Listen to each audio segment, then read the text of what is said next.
You never do that? No! Oh, it's the best way. If you have like a good recommendation, you trust something, you know, like, okay, this is worth reading, and then you can like save yourself from like spoiling. I might need to lie down. This is too much to handle. Welcome to Keep It Fictional, a weekly podcast for book lovers by book lovers. Build your to-be-read list with Sadie, Liz, Virginia, Fiona, and Corrine from the Port Moody Public Library. Warning, this podcast contains strong opinions and may cause an increase in your library holds list.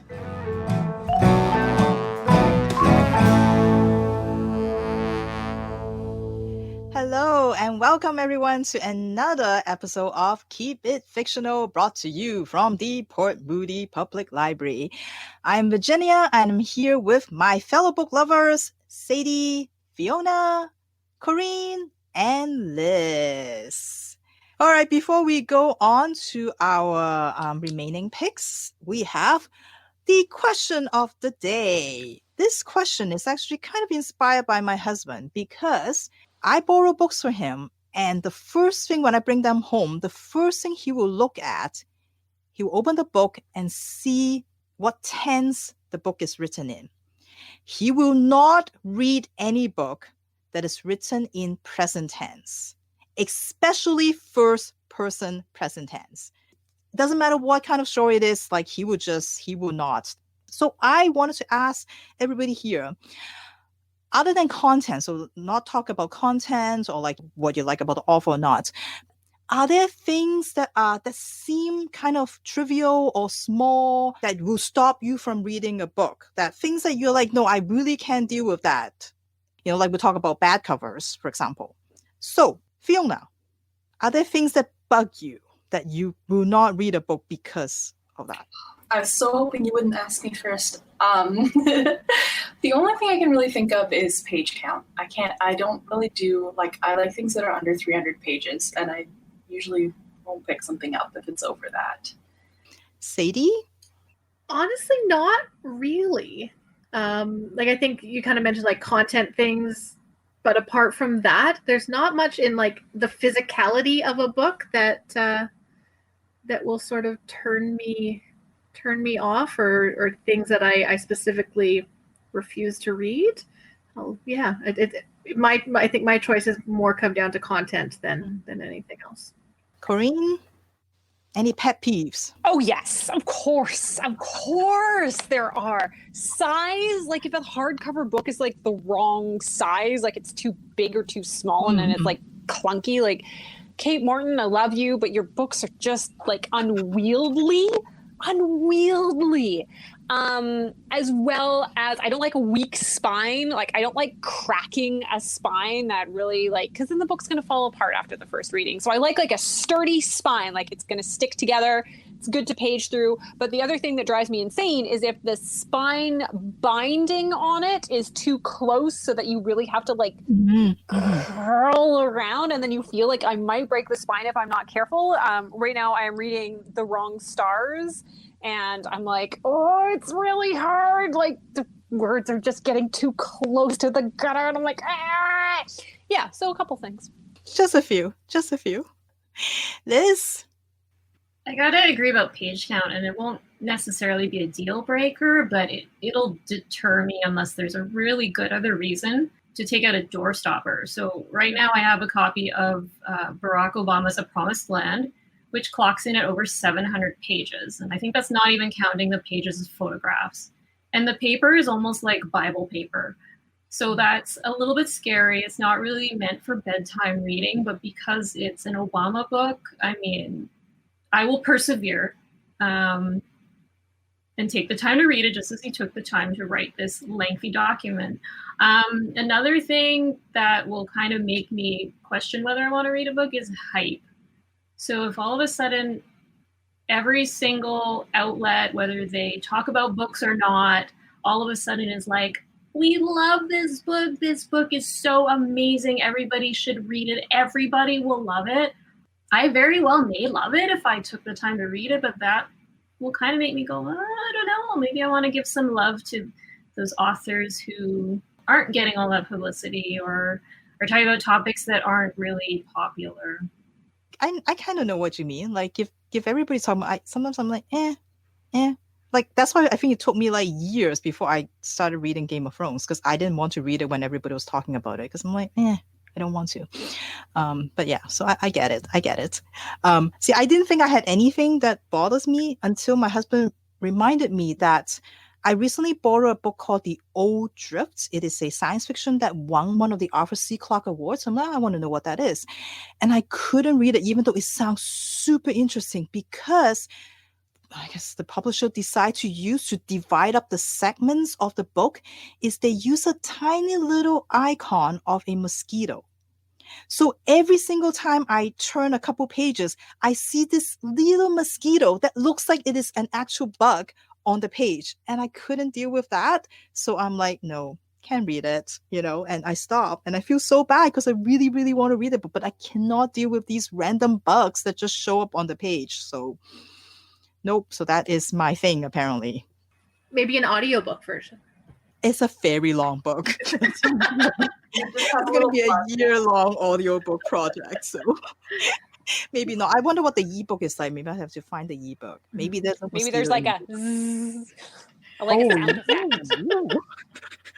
That's when you know that you need to turn the page. Yeah. So okay, interesting, cool. All right, so let's get back to some more picks for the upcoming releases. So Liz, back to you. Okay, I've got a book set in Scandinavia. Now this is called The Witch's Heart, and it's by Genevieve Gornichec. And this is a reimagining of Norse mythology. I don't really tend to like reimaginings, but I do like them when they involve foreign folklore. Go figure. So this kind of ticks all the boxes, and the cover is just, I gotta say, the cover is absolutely beautiful. For the cover alone, definitely would pick this book up at the library or at the bookstore. So essentially, the storyline deals with the witch Angerboda. Now, she has the ability to foretell the future. However, when Odin asks her to foretell his future fortunes, she refuses to do so. And so he is angered and punishes her, sentences her to be burnt. Now, she survives the burning, but her powers have disappeared. And she retreats into the forest to hide. It's in the forest that Loki stumbles upon her. And eventually the witch Angerboda does come to trust him and love him. And they end up having 3 children, all with special gifts of their own. So during this time, while Angerboda and Loki have been making their family, she has gradually been recovering her powers of foresight, albeit slowly. Eventually comes a time when, even though she's hopeful that she can stay out of Odin's watchful gaze and just live a normal family life, I guess as normal as it could be for a witch. Through her powers of prophecy, she realizes that her family is actually in danger. So ultimately, she has a choice between accepting the fate that she foresees for herself and her family and her children, or doing something to change their future, which could come at great peril. So sounds exciting. It involves Norse mythology, which I'm down for. So Witch's Heart by Genevieve Gornichec is one of my picks. Thank you. That sounds like I love retellings. Like, I think Sadie, you're probably, So, and it's nice to see different kinds of retellings. So, yeah, I agree. Sounds we'll like add that one. Yeah, yes. Sounds like it could be a Sadie book. All right, Corinne. You are next. Let's do it. My penultimate book is by an author who I really love and who has written one book that whenever anyone is looking for a recommendation for a good book is kind of like my go-to. This one is taking on some subject matter that I guess we will see how successful it is. Kind of like a interesting concept. So we'll see. It is, of course, Jennifer Robson who wrote the novel The Gown, which, of course, I recommend to everyone. This is her newest book. It actually came out on the 5th, and it is Our Darkest Night. And it surrounds a young woman named Antonia Marzin. And she is Jewish. She is living in Italy. It is 1943, and things are becoming kind of increasingly dangerous for her and her family. In the hopes of saving her life, she has very few options. So her family decide that she will go to the countryside where it is less likely that she'll be caught than in an urban area, and pretend to be married to a man who she has just met. The man in question is Nico Girardi, and he was studying to become a priest before the war. However, when he kind of takes a look around and starts seeing what's happening in the world, he believes that he can no longer idly stand by and do nothing. So he decided to leave the priesthood, take Antonina, and go to the rural area. Those are the hardest words in the world to say. Go to kind of like a rural agricultural area where his family grew up, and they will pretend to be happy newlyweds, and hopefully they can convince the townspeople there, as well as the Nazi officials, that Antonina is his wife and that their story holds up until she is able to flee to somewhere safer. It promises to be very tense. I think it would be good for people who enjoy Kate Quinn's books. It looks to be a little bit of a love story, which I don't know how that's going to go. But I have really enjoyed Jennifer Robson's stories before. I really like her series set in World War I. I believe this is the first time she has actually written about World War II. So I'm interested to see how this turns out. It will probably be romantic. It will probably be for fans of historical fiction. So I am interested in getting my hands on it when my hold comes in. So Our Darkest Night. I know a few of our patrons are very excited about that book too. Again, The Gown is almost the perfect book for someone who's just looking for a good book. So it tracks. All right, Sadie, what good book do you have for us? All right, so I am moving on to new authors to me, and this kind of follows Liz's theme of retellings. And this is a retelling of a musical, which is something that I have started reading more of with A Wish in the Dark last year was a retelling of Les Miserables, and this is a retelling of Phantom of the Opera. Now, I will preface this by saying I'm not a huge fan of Phantom of the Opera as a musical, but it does involve singing and music, and that is all things that I love. So this is called Sing Me Forgotten by Jessica S. Olson, and this story follows Isda. And Isda does not technically exist. At least the entire world does not think that she exists. When she was younger, she was cast into a well because she was a magical being who has the ability to manipulate people's memories when they sing. And so she was at birth cast into this well to kind of save the world from her manipulating their memories. An opera house owner, Cyril, saves her and has given her sanctuary in his opera house since that day. Now, she is safe there. She doesn't have to worry about anyone tracking her down, but she's not allowed to leave. And if she leaves, and if her and Cyril are found out, the price that they would pay is with their lives. So she's not allowed to leave, and she stays there. The one thing that she has to do for Cyril is make sure that ticket sales stay high. So that's sort of the bargain that they have made. But then Isda meets Emmerich. And Emmerich is a charming boy. He kind of throws off her life. His voice is enchanting. She's never heard anything like it before. And when she views his memories, she sees something that might be able to help her escape from this world and from this life that she has been forced to live in because of her ability. So again, I'm very excited because it is based on a musical. I'm just kind of excited to see how they use music and how they use song and how they use singing in the story. And it's a retelling. So I do love retellings. So that is, again, Sing Me Forgotten by Jessica S. Olson. More retellings. More retellings. More All the musicals. retellings. Probably more musicals. That's a Venn diagram of a Sadie book. Yeah. Music, retelling, and YA. I mean, what else? Yeah. And I know when you talk about the last book, you said that there was like lines actually from. Plus, I wonder. Yeah. This one will have That would that. be cool. Yeah. And I don't know Phantom as well as I know Les Mis, so we'll see if it happens. But... All right, Fiona, I'm sorry. I realized I mixed up the order. Oh, yeah. That's okay.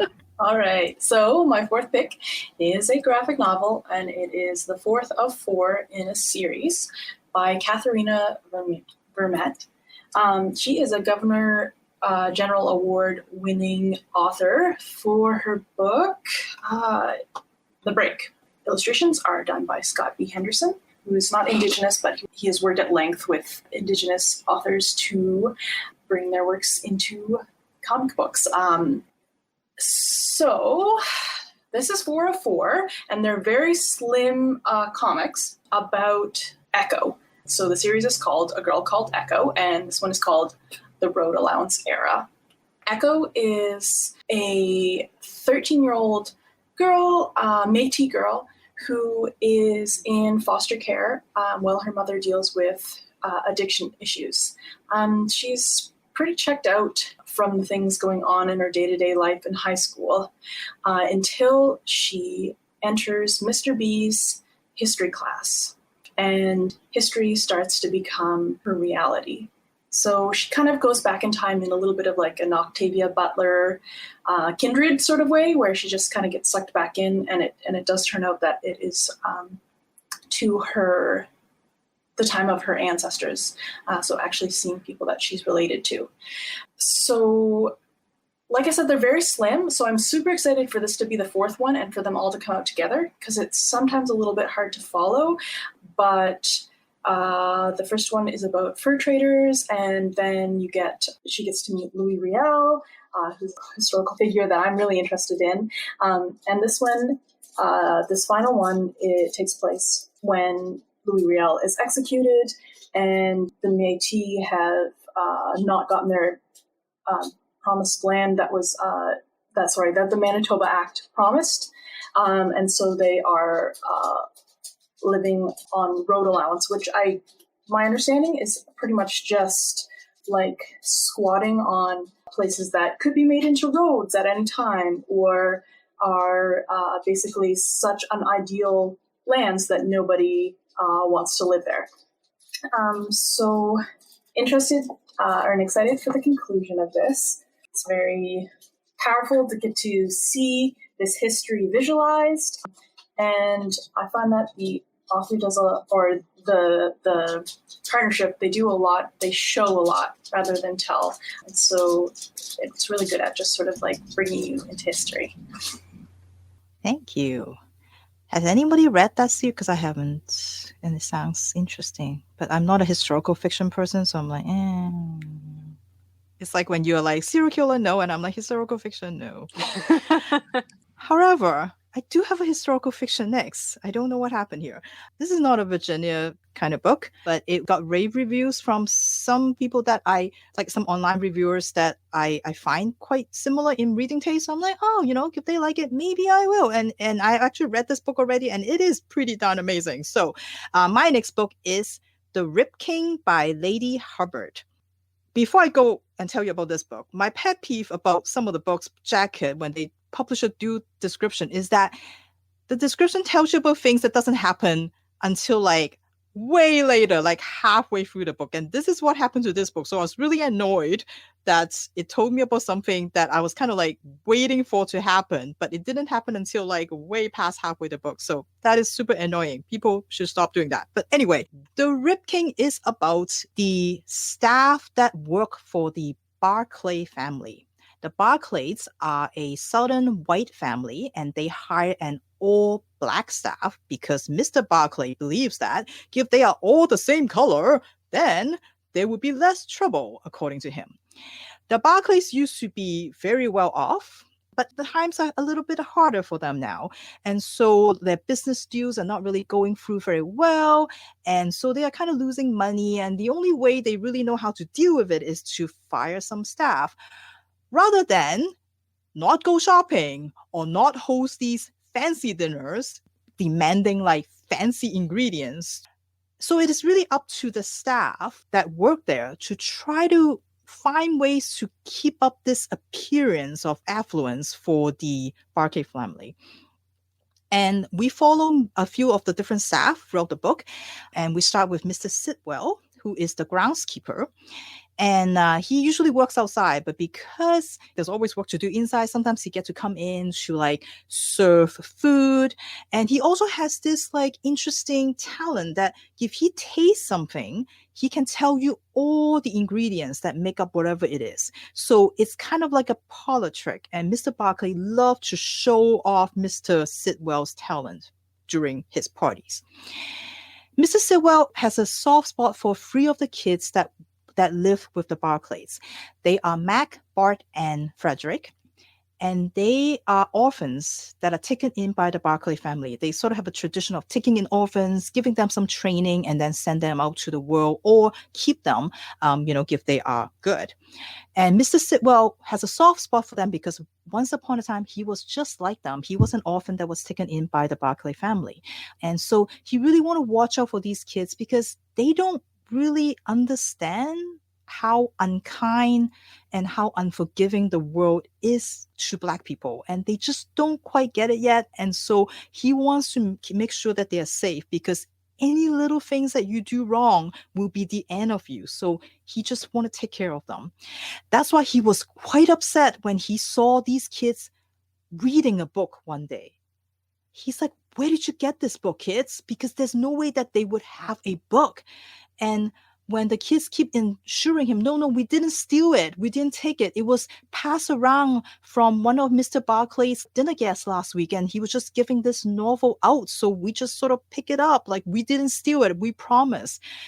After Mr. Sitwell was like, okay, so this is okay. But and he gives a whole lecture on like, you really want to be careful. You want to make sure that there's no misunderstanding. You got to be careful, kids. He started asking about what the book is about. And when the kids were telling him about the book, he was like, wait, what? I know the story. I know these people. Those characters in the book, I know them. They were people from his past.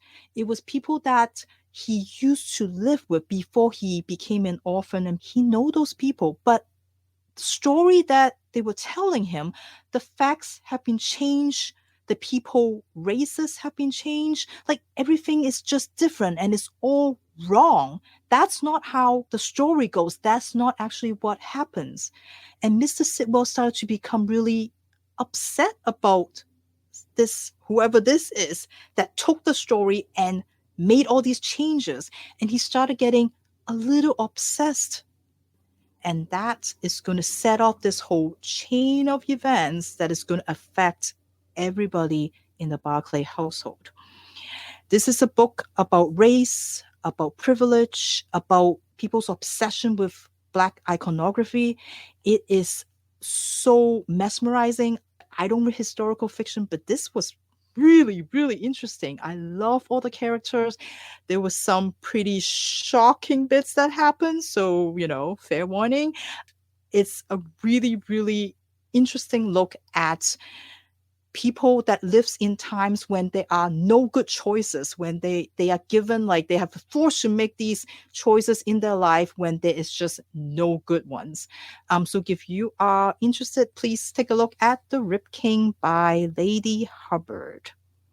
Okay, I know I said one of my pet peeves was books that have really been hyped, so it's going to look like I'm supposed to eat crow, but I swear I asked Virginia if we could order a copy of this way back in time. And this is Outlawed by Anna North.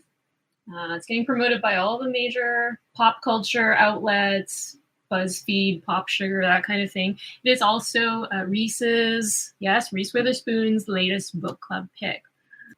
I'm sure it's absolutely wonderful because when I read the premise for this, I thought, I gotta read this book. It has also been billed as The Crucible meets True Grit, which is incredibly high praise for this feminist alternative history Western. So it's the late 1800s, and Ada has been married at age 17. And guess what? She actually loves her husband. Yay her. She loves her husband, and she also loves what she does. She is an apprentice to her mother, who is the town's midwife. Everything is great in her first year of marriage, and then comes the 1-year anniversary, and the town is talking in whispers. She is still without child, not for lack of trying, and in their society, that's a terrible thing.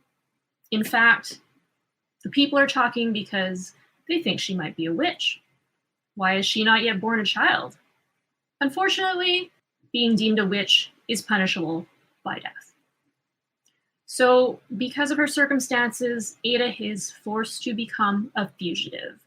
Now, she ends up coming together with a ragtag bunch of outlaws called the Hole in the Wall Gang, and they're determined to create a safe haven for outcast women such as herself.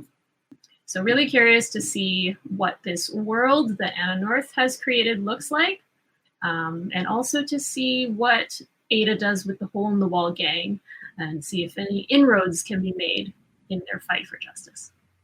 You liked it before it was cool, Liz? Yes, she did. Where She did. it's Yes. documented in the computer. I have the receipts.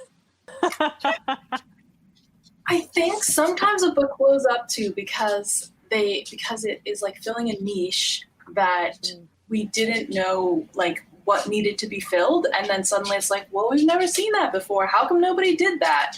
And then everybody just gets really excited. I'm excited.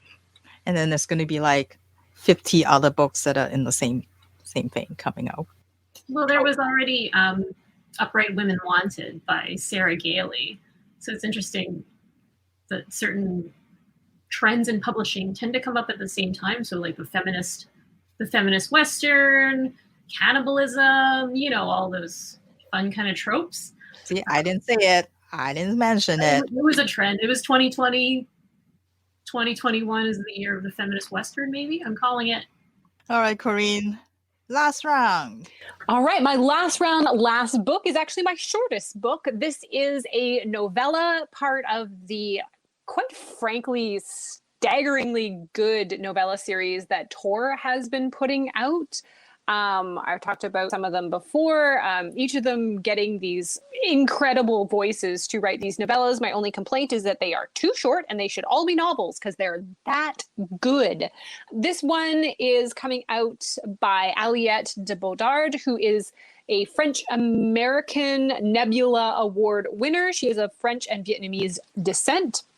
And this is a fantasy novella that is inspired by a pre-colonial, I love the words that are used, Vietnamese-esque world that is a cross between The Goblin Emperor and Howl's Moving Castle. So two of my favorite books. So that is Fireheart Tiger. It is about a princess named Tan who has, when she was a child, was sent away to be a hostage to the neighboring or a powerful country named Efteria as a child. So she was raised there, grew up there, had her first love, and then was eventually sent back to her mother's court. Because she kind of grew up in that other powerful country's court, she's a bit of a diplomat, kind of working between their two countries to establish relations. However, it again places her in the past of that first love, Eldris of Efteria, who absolutely knows what she wants. She wants romance from Tan and also some natural resources, and will not take no for an answer. So Tan is going to have to take things in her own hands and see if she can save the kingdom and maybe also win the girl. We'll see. It's going to be a rollicking good time. All of these novellas have been so great. And Aliette de Bodard is an amazing award-winning writer, especially of novellas. So I'm very excited for this one. It is very annoying how short they are. So short. So short. I know Fiona and Liz both said they like short books, but it is too short. Just write 3 of them and then make them connected and then make them a novel. Like, you may as well. You already came up with all these amazing characters and this like amazing world building. Just do something more with it. So It's like good. saying you wish a collection of poetry was a novel. Yes, I often say that. It's like a good dessert, you know. It's rich, it's fulfilling, it's satisfying. You enjoy it, and then you move on. Just give me the whole cheesecake. Could be longer. Could always be longer. Yeah, and again, like Ring Shout was another one last year. Like last year, I had a lot of really good novellas. The Order of the Pure Moon, Reflected on Water by Zen Cho. Like they're all so good. And again, they could all be novels. Okay, we'll complain about that in our novella episode. We'll have a lot to say. We will. All right, Fiona. So I believe that I have a novella as my fifth pick. I'm not completely sure because when I tried to look for the page count, it gave the same page count for ebook and physical book. So I'm pretty sure it's a novella, which is something that drew it to me because it is by Nnedi Okorafor, who writes very good novellas. So she's done the Binti series and the Akata series, which is a YA. I want to say, yeah, it's sort of like a younger YA that I really enjoyed. Well, it felt sort of Nigerian Harry Potter without being a ripoff. So I enjoyed that a lot, which is why I'm going to read Remote Control, which is kind of giving me space opera vibes, but I don't want to read the description because I trust the author and I just want to go into it and enjoy it. I'm pretty sure it's a novella, so just being like it's not a big commitment, I think is a great way to read novellas, is just to surprise yourself. So I can just say that she's a great author, and I'm expecting this to be Binti-esque, and we'll have to find out later the rest. Fiona, this is shocking. She's so committed to like not reading it. She's not even going to tell us about it. Yeah. That is wild, to go into a book without any clue what it's about. You never do that? No! Oh, it's the best way. If you have like a good recommendation, you trust something, you know, like, okay, this is worth reading, and then you can like save yourself from like spoiling. Nope. It's so good. Nope. Most of the time when I don't enjoy a book, it's because my expectations were like either higher or different, and it just saves you from that. I might need to lie down. This is too much to handle. I have feelings about that. Nope. Liz, which side are you on? I mean, if there's an author that you really love and they're consistently hitting it out of the park for you, then like, okay, in that situation, I would take a flyer on them. Unless you hear buzz saying, oh, this is a radical departure from what they usually write. In that case, that's a giant red flag. You do you, Fiona. Sometimes I pick things up just because I like the cover and I don't read the back. No. I can't. Okay, sorry, Fiona, you're on your own with that one now. All right, while Corinne processed that, I am going to talk about my last book, which is weird because it also happens to be a novella, which I did not expect. Now, when I did this episode, I was like, you know what? I'm going to pick all new authors, all new books, you know, not series continuation and any of that. And then, of course, then I got a hold of this book, an advanced copy, and then I read it. I'm like, no, I need to talk about this. Who am I kidding?